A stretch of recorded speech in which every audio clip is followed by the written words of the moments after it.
This is David Kaye, and I'm a voice actor based in Burbank, California. Company's Kaye Productions USA, and I spend a lot of time in a box, which is a good thing in this business. Sometimes we'll go outside. I do a lot of animation. It's been about 25 years, and it's been a lot of shows and a lot of fun. And I don't remember not having a good time doing a cartoon, as we've all, grown up and seen Bugs Bunny and grown up with Mel Blanc, who is just the world is a sadder place without Mel.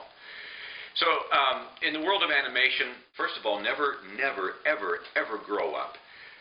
Because they, I remember walking into a session with a director, and I had my serious face on, and so I guess I was tired in the morning, and we'd never met before, and I was hired for a new cartoon series, and it was very cartoony. It's very, hey, one of those cartoon shows, cartoony, and we've since become good friends, and he remembers, he said, man, I'm not sure, walked in, here's this guy was kind of serious, and everybody else kind of laughing, and then you open your mouth, and I started to relax. In cartoons, it's very important to be relaxed, and when you're coming up with characters, there's generally, say if you're being cast in an animation show, there's a breakdown that comes out, and there are characters that you are good for and you're right for, and they may have you read for 2 or 3 different characters. Your agent may have you read for different characters, and your job is to try and nail at least 2 different, if not 3.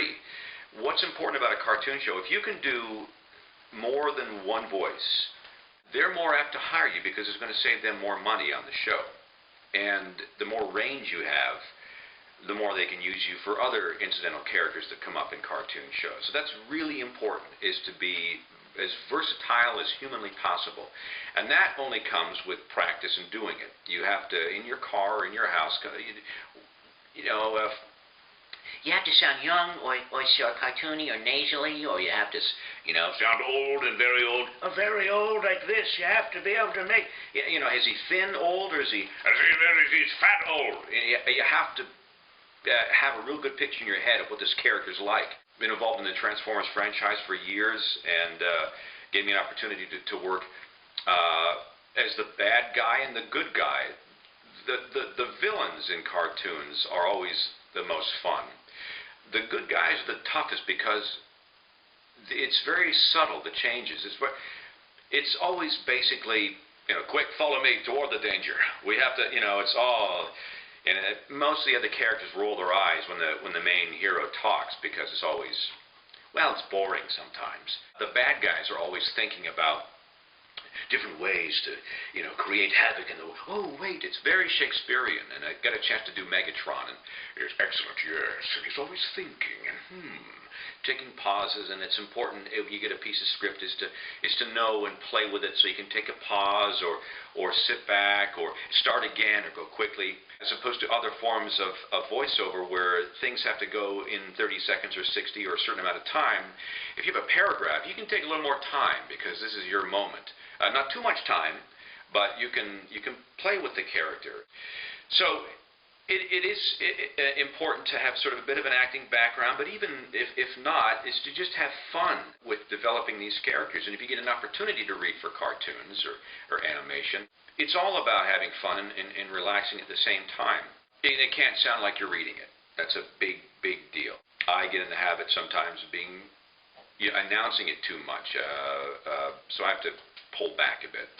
So in the world of animation, if you're casting for cartoons or series, it's always good to find someone who has a broad range. It'll save you money, And they're usually tons of fun, and the people are usually kind of wacky, and those are the people I want to spend my day with, is the wacky ones.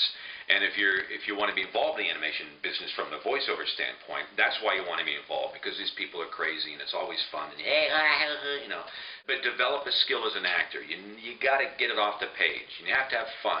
Develop a range of characters. Play with your voice. Find out, what you're capable of. If you want to be small or young or silly.